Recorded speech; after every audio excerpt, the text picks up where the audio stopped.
isin waaqayyo irratti gayyaa duwwa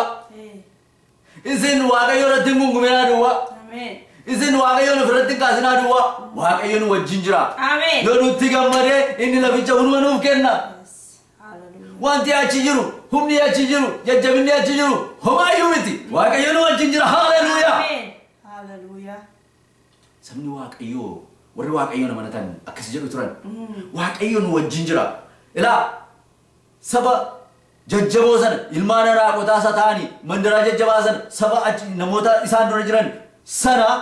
fuulduratti nuyi qorophisaa jedhan warri kaan qorophisa fakkaannaa jedhanis ofii yeroo isaanii ilaal nuyi qorophisa fakkaan ofii keenya yeroo ilaal nuyi qorophisa ilaal fakkaan haala yeroo ilaal nuyi qorophisa fakkaan ofii keenya yeroo ilaal nuyi qorophisa fakkaan jedhu turan warri kun garuu isaaniin warri kudhanii isaan duratti qorophisa fakkaatan sana maal jedhan nuni akka biddeenitti isaan alanfannaa jedhan waaqayyoon wajjin jira isaaniin akka biddeenitti isaan alanfannaa haleluuyaa Amen. warra kaan inni yaaddeessu warra kaan inni sodaachise warra waaqayyoon amanataniif garuu nyaata ta'u maqaa waaqayyoon galateeffamee ta'u akka nyaataatti isaan nyaatu jechuudha isaanitti hin salphatu jechuudha kan biraa maal jedhanii isaanii gaaddidduun isaanii iyyuu isaanii irraa sokkeera Amen. jalattiin ayyaanni ishee gaaddisi ishee irraa sokkeera jedha Amen. daddaala jooftuu isheetti mul'ata ture duwwummaa isaaniitti mul'ata maaliif waaqayyotu isaanii wajjin jira waaqayyoon wajjin jira jedha maqaa waaqayyoon galateeffamee haa ta'u Lafa waaqayyo jiru mo'icha jira. lafa waaqayyo jiru mo'ichatu jira Hallelujah. humnatu jira abootu jira aangootu jira kanaafi aangoo waaqayyotu isaanitti mul'ata ture isaanii humna waaqayyootiin ilaalu turan waaqayyo keessaan ilaalu turani Hallelujah. waaqayyo keessaan jara kana yeroo ilaalanii duwwummaa isaaniitu itti mul'ata Amen. amma fakkeenyaaf akkuma afuuffee faa jechuudha duwwaadha waan tokko qilleensa kan keessa jiru garuu guddaa fakkaata miti akka sana jechuudha laa Amen. duwwummaatu itti mul'ata ture daddaalachooftu isheetu itti mul'ata ture isaaniitti Amen. Hallelujah. kanaafi isin hin sodaatinaa jedhanii garuu kan nama gaddisiisu egaa sabni gaafa kana dhaga'u gungumee warra kudhanii duukaa bu'an jechuudha hoduu warra kudhanii furatan jechuudha Majority filatan. maajooritummaa baay'ina isaanii ilaalanis ta'uu danda'a isaanis waa'ee waaqayyoon amanachuu irraafatanii ta'uu danda'a gara warra kudhanii sanaa godhan jechuudha hoduu isaa warra kudhanii fudhatan warra kana maal godhan jedha dhagaadhaan rukutuuf jedhan jedha warra dhugaa waaqayyoon amanatanii ka'an kana dhagaadhaan rukutuudhaaf turanii jedha maal gochuuf balleessuuf jechuudha mini dhagaadhaan rukutuu jechuun Ajjeesuuf. oh haleluuyaa warri waaqayyoon amanatan garuu hin duune Amen. maqaan waaqayyoo kan galateeffame haa ta'u isaan hin duune Warri isaan ajjeesu balan hin jiraatan. hin jiraatanii jechuudha Amen. ilaa boqonnaa 14 lakkoofsa 10 irratti gaa akkana jedha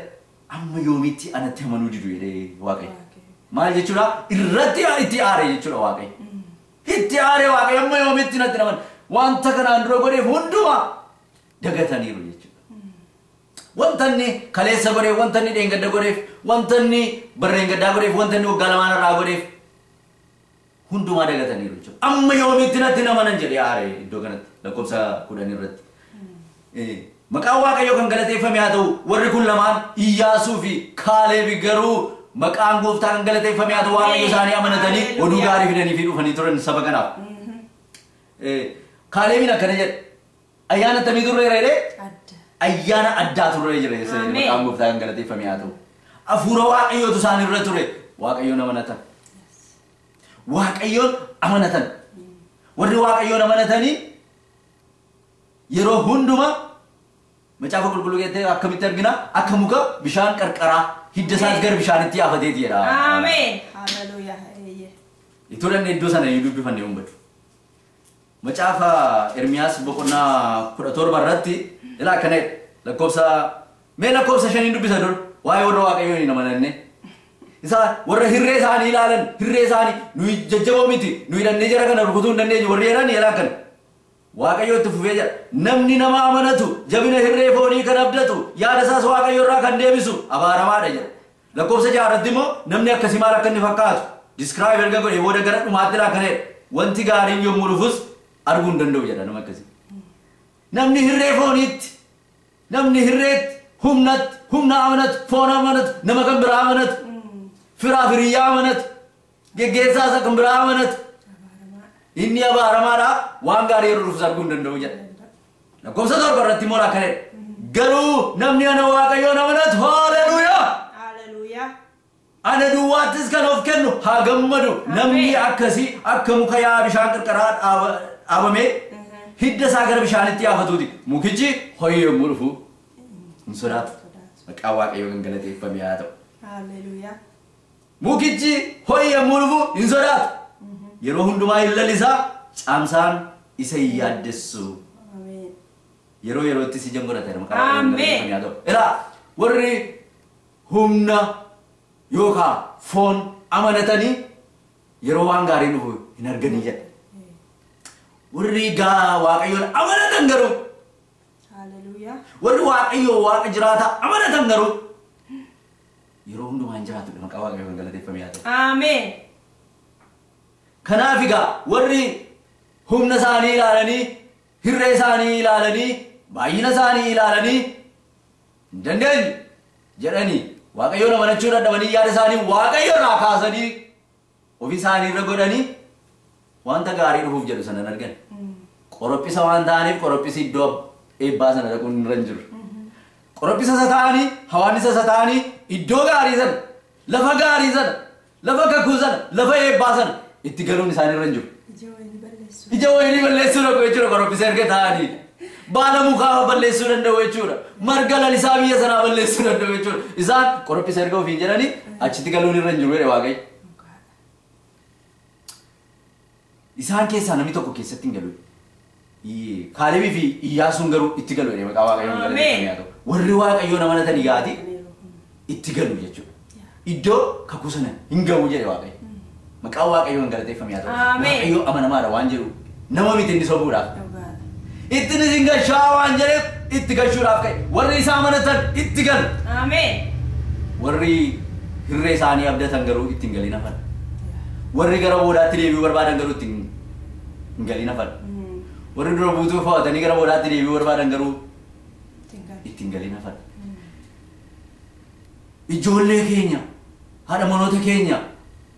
asitti badu asitti dhumuu isaaniiti jedhanii boo'u turanii yeroo gungumutti ka'an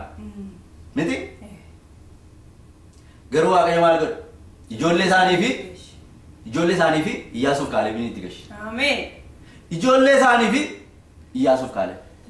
warri achi garuu inni waaqayyo hirree isaa isa dinqisiisaadhaan gabrummaa sanaa jalaa baasee ituun galii nafan maaliif